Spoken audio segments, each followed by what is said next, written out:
The Anderson Technology headquarters loomed over downtown, its gleaming windows reflecting the morning sun. 10 years ago, I was thrown out of this building, my father's words echoing behind me. Take your $100 and never come back. Now I stood in the lobby, straightening my Armani suit and checking my reflection in the polished marble walls. The security guard didn't recognize me. Why would he? Last time I was here, I was wearing a crumpled shirt and carrying a cardboard box of my belongings. I'm here for the merger meeting, I told him, presenting my ID. Oliver Maxwell, CEO of Phoenix Innovations. My father had no idea that the mysterious company he was so desperate to merge with was mine.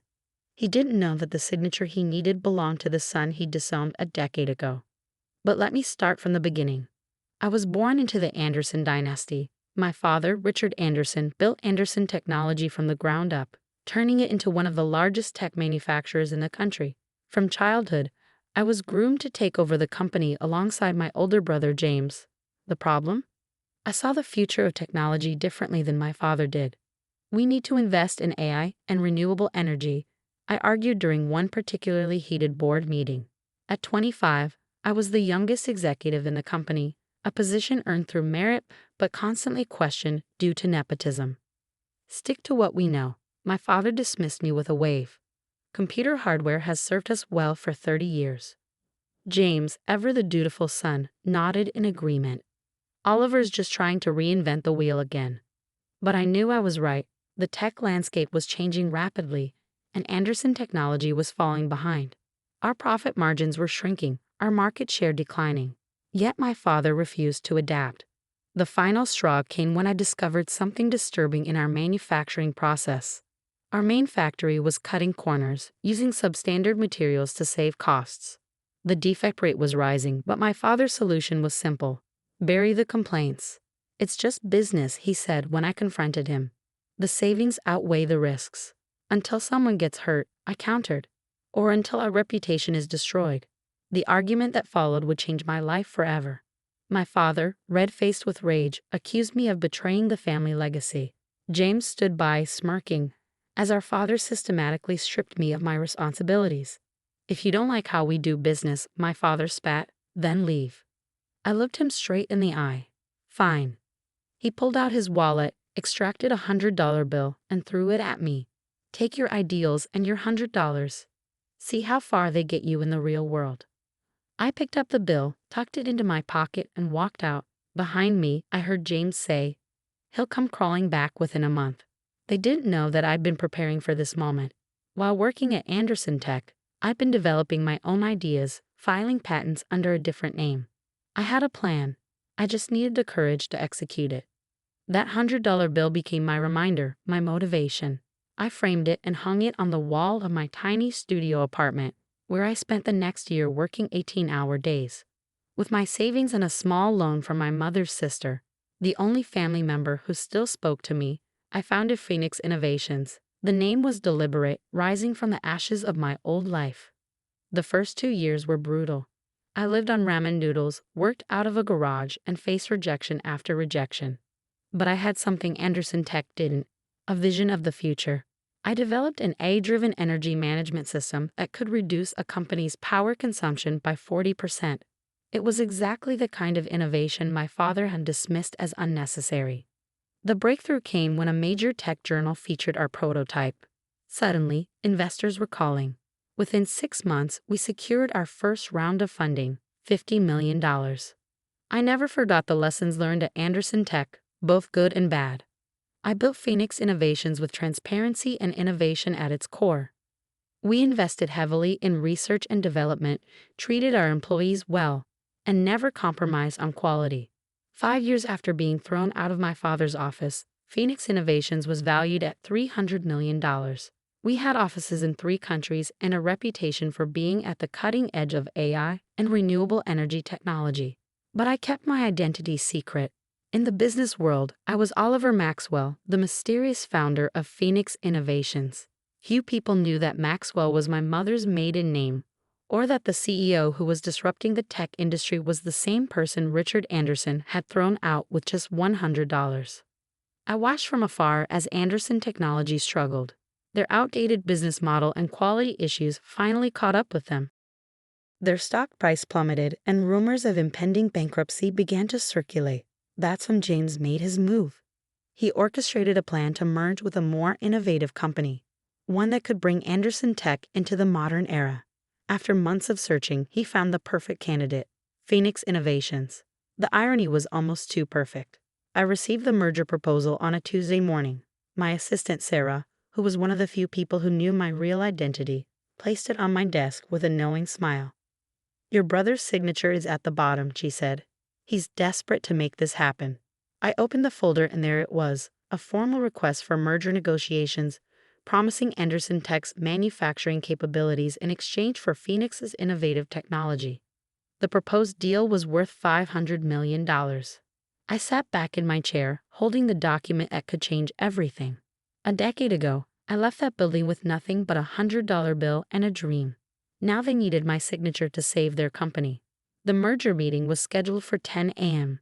As I rode the elevator up to the conference room, where I'd once argued with my father about the future of technology, I thought about all the nights I'd worked until dawn, all the sacrifices made, all the doubts overcome. The doors opened and I stepped into a corridor that held so many memories. Through the glass walls of the conference room, I could see them waiting, my father, older now but still imposing, and James anxiously checking his watch. They were expecting to meet Oliver Maxwell, the brilliant CEO of Phoenix Innovations. Instead, they were about to come face to face with the son they'd written off as a failure. I reached for the door handle, my $100 bill burning a hole in my wallet where I kept it as a reminder. It was time to show them exactly what that $100 had bought. I pushed open the conference room door, and a decade of history rushed in with me. The room fell silent as I walked in, my footsteps echoing on the marble floor. My father's eyes widened in shock, while James nearly dropped his tablet. "Oliver?" My father's voice was barely a whisper. "Hello, Dad." I placed my briefcase on the polished table. "I believe you were expecting Oliver Maxwell." James shot to his feet. "What are you doing here?" "Security." "I wouldn't," I said calmly, pulling out my business cards. "Oliver Anderson Maxwell, CEO of Phoenix Innovations. I'm exactly who you're here to meet." The blood drained from James's face as understanding dawned. Our father gripped the arms of his chair, his knuckles turning white. "This is impossible," he growled. "Phoenix Innovations is a multi-billion-dollar company." "Yes," I agreed, sitting down at the head of the table. "And you need our technology to save Anderson Tech from bankruptcy." Sarah entered with a team of lawyers, distributing documents with practiced efficiency. I watched my father's eyes scan the papers, his expression shifting from disbelief to something close to fear. "These ownership documents," he said hoarsely. "You really are the founder and majority shareholder of Phoenix Innovations?" "Yes." I pulled out the framed $100 bill from my briefcase and placed it on the table. "Best investment you ever made, Dad." James lunged forward. "You planned this, didn't you? All these years, you've been plotting your revenge." I met his gaze steadily. "No, James, I've been building something. Something you and Dad were too stubborn to see we needed 10 years ago." My father's business mask slipped back into place. "Fine. You've made your point. Name your price." "Price?" I raised an eyebrow. "For the merger. Obviously, you're here to extort us, to humiliate us." I opened my laptop and pulled up a presentation.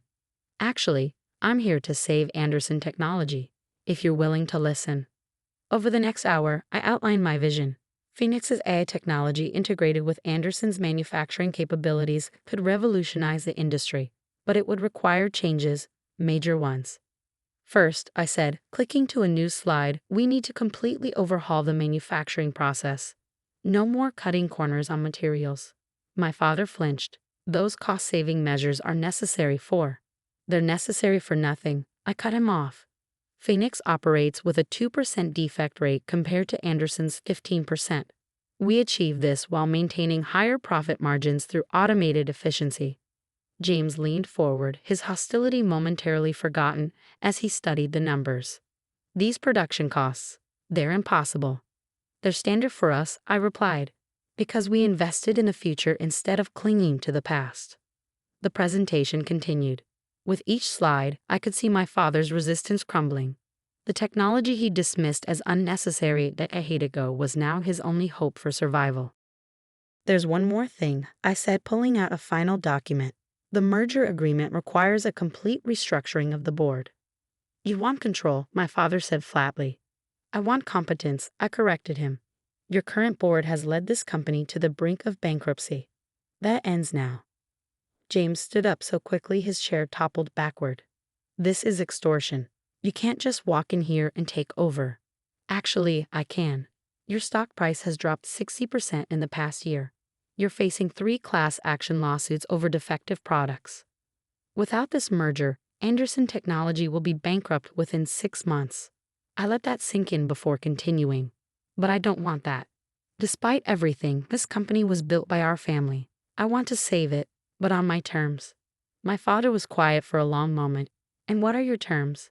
Complete restructuring. You and James step down from operational roles but retain board seats. I bring in my own management team. We implement Phoenix of quality standards and ethical guidelines across all operations. And if we refuse, I close my laptop. Then I walk out that door, and you can explain to your shareholders why you let personal pride destroy their investment. The silence that followed was deafening. Finally, my father did something I'd never seen before. He laughed. A genuine, almost relieved laugh. You really did it, he said, shaking his head. You proved me wrong. Completely and utterly wrong. That wasn't my goal, I replied quietly. No, he agreed. Your goal was to build something better. And you did. He picked up the merger agreement. Where do I sign? James wasn't so easily convinced. Dad, you can't be serious. He's trying to steal our company. No, son, our father sighed. He's trying to save it, something we should have let him do 10 years ago. The next few months were intense. Merging 2 major tech companies is never simple. But transforming a corporate culture is even harder. Many of Anderson's old guard resisted the changes, clinging to outdated methods and mindsets. I moved my office back into the Anderson building, though I kept the $100 bill framed on my wall. Every morning, I'd look at it and remember where this journey started. James eventually came around, though it took time. One evening, he came to my office, holding a report about our new AI-driven manufacturing process. The defect rate is down to 3%, he said, dropping the report on my desk. And profits are up 40% this quarter. I know, I replied, not looking up from my computer. He shifted uncomfortably. Listen, Oliver, I was wrong. We were all wrong. What you've built, it's incredible. I finally looked at him. It's not about being right or wrong, James. It's about being willing to change, to adapt, to see beyond what's comfortable. He nodded slowly. Think you could teach me? That was the beginning of a new chapter in our relationship. James proved to be an apt student once he let go of his pride.